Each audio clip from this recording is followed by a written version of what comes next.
4 years after Jurassic Park, the first sequel, The Lost World, was released. This movie's story is far less comprehensive and less cohesive, yet it contains many fascinating social philosophical elements.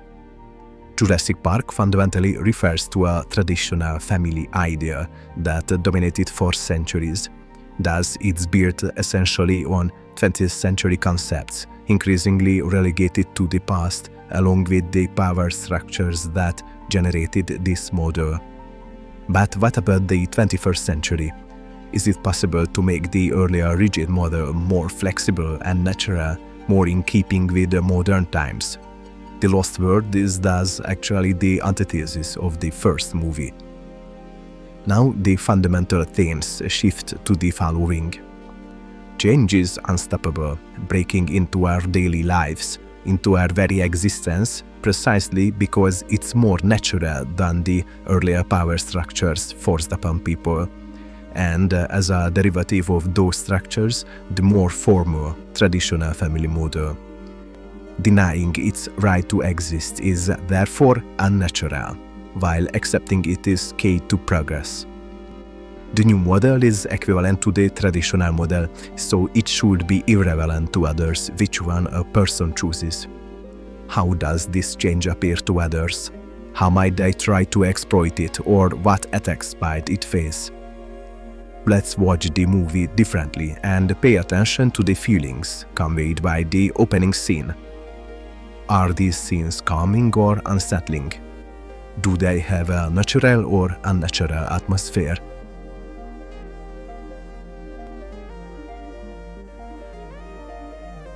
The opening images show how change breaks into our lives.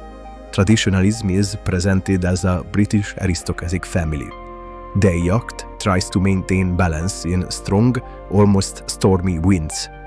Waves crash high against the rocks, while the husband and wife attempt to preserve their unshakable calm. They want to force their artificial lifestyle onto the natural environment. The wife directs the picnic. The husband speaks in a lecturing tone. For God's sake, leave her alone, Deirdre. There aren't any snakes on the beach. Just let her enjoy herself for once. The little girl, the little princess, only wants to enjoy her inherited privileges. Then, clearly, alien creatures appear, indistinguishable from one another. One looks just like the next. Countless, unlike the few easily memorable privileged barons, counts, and those who still have manor houses. She would give charity, but the hungry creatures attack her and want to take away her snack. Real vultures, at least that's how they appear in the family's eyes. The traditional perspective of privileged people wanting to stop time might view the changes around the turn of the millennium somewhat like this. An important question is what will happen to the children when they fall victim to these changes? What will happen to the little girl who until now only had to curtsy in elite society? Won't they tear her to pieces if she has to go among all kinds of people? The scene's counterpart appears at the movie's end. Some feel that a change is breaking into their homes. Here too we see a traditional family. You tell me. Always tell me. No. I will tell you exactly what it is. You have to serve him dinner. He won't be up all night. The wife is expected to be cooking dinner and telling bedtime stories. The watchdog guards the previous stability, like the influencers and pundits who support, but actually parasitize the ideological background. They only bark, but change devours them. The ship of traditionalism has actually already sunk and is now more of a romantic decoration. The scene of the ship arriving at the continent also belongs here. Change, it seems, can be controlled, moreover contained. In reality, it's unstoppable and penetrates our world. One cause of the destruction is failed communication between the two sides. Change is unstoppable. The old structures have aged, become rigid, and are no longer capable of responding to modern challenges. We see this in the opening scene with the Jurassic Park's elderly entrepreneur. The stakes are whether we can create a flexible and natural, diverse structure, or whether the inhuman and soulless representatives of money and the power derived from it will proliferate like parasites.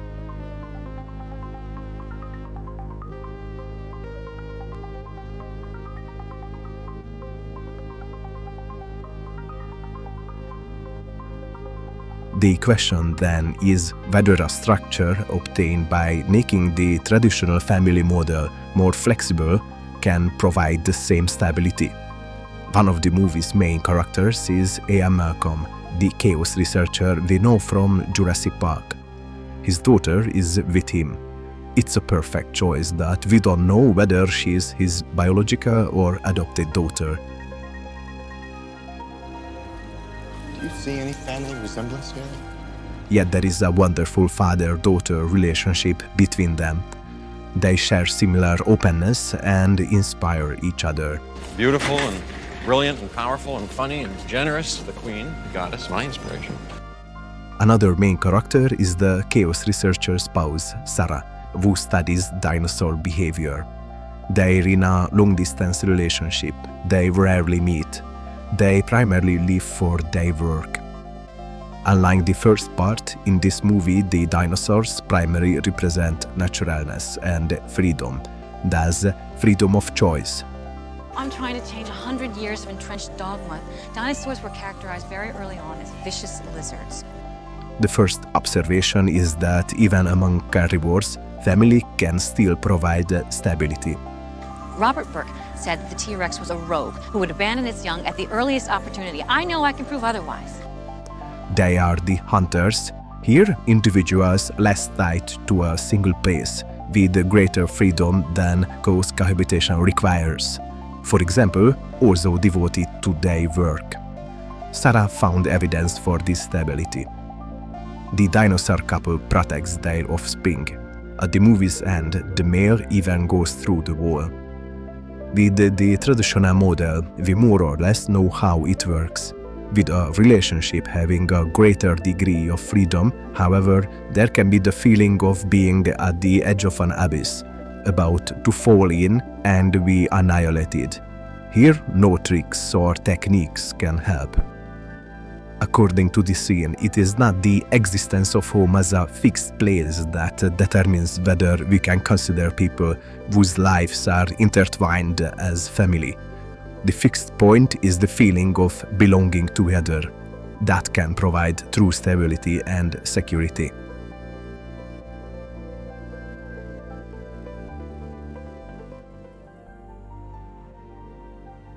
The goal of the chaos researchers team was to document on the island that dinosaurs had developed an independent and functioning, but most importantly, natural and free life. In other words, instead of confinement within the limits of bars, a more natural way of life doesn't become self-destructive, but can evolve into a livable equilibrium. According to the movie, the system started as chaos but transformed into an ecosystem with a given structure and stabilized within it. Animals are fiercely territorial. The carnivores are isolated in the interior of the islands. However, the established system is in danger as many want to either destroy it or exploit it. The documentation could help if the public recognized sentient beings' rights to existence and freedom. The elderly entrepreneur's nephew views the dinosaurs as a profit-making opportunity. He launches a hunt to cage the dinosaurs, that is, to restrict them in their lives and freedom. The violent intervention in the ecosystem disrupts the established equilibrium. It seems like a small change, but as chaos theory also describes, it amplifies and becomes destructive.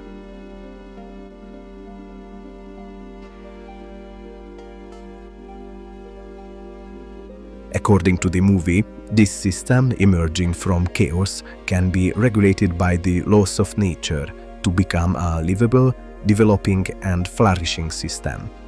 In the first movie, we saw the duality of Alan, the paleontologist, and the chaos expert. There, the question was the relationship between ancient creatures and chaos.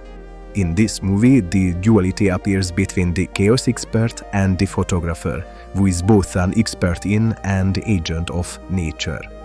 He is the one who prevents the animals' abduction. In case they weren't, he did send a backup plan. What backup plan? Me? And he is the one who believes hunting should be an equal struggle.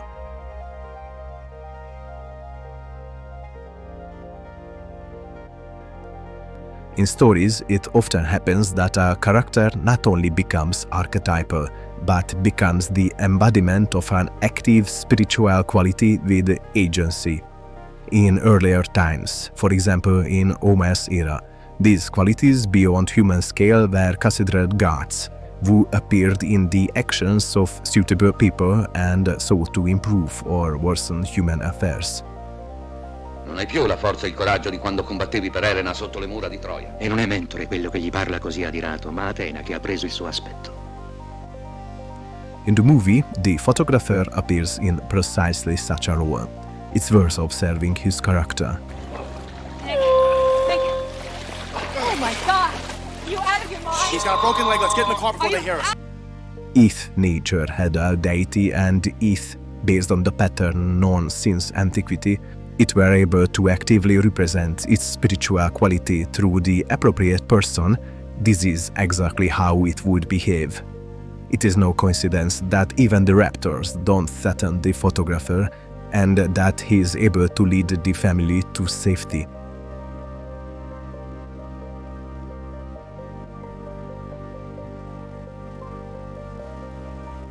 Behind the symbols of the Lost World story, we see not merely dinosaurs breaking loose on an island, but the cinematic imprint of the clash between traditionalism and modernity. The struggle of all the rigid structures against invading change. The recognition that true security comes not from stubborn clinging to the past, but from flexible organic adaptation. The movie thus shows the concepts of family, nature, home and freedom in a new light, including the opposing views and reactions to them.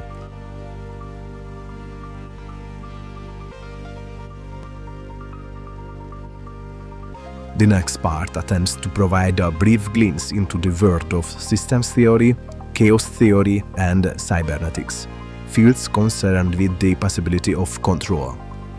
With their help, we can understand how the stability conditions of complex systems appear in the story, what requisite variety means in the Jurassic Park universe, and how nature as a regulator creates an ecosystem, the so-called edge of chaos, if the dinosaurs are just left to live undisturbed.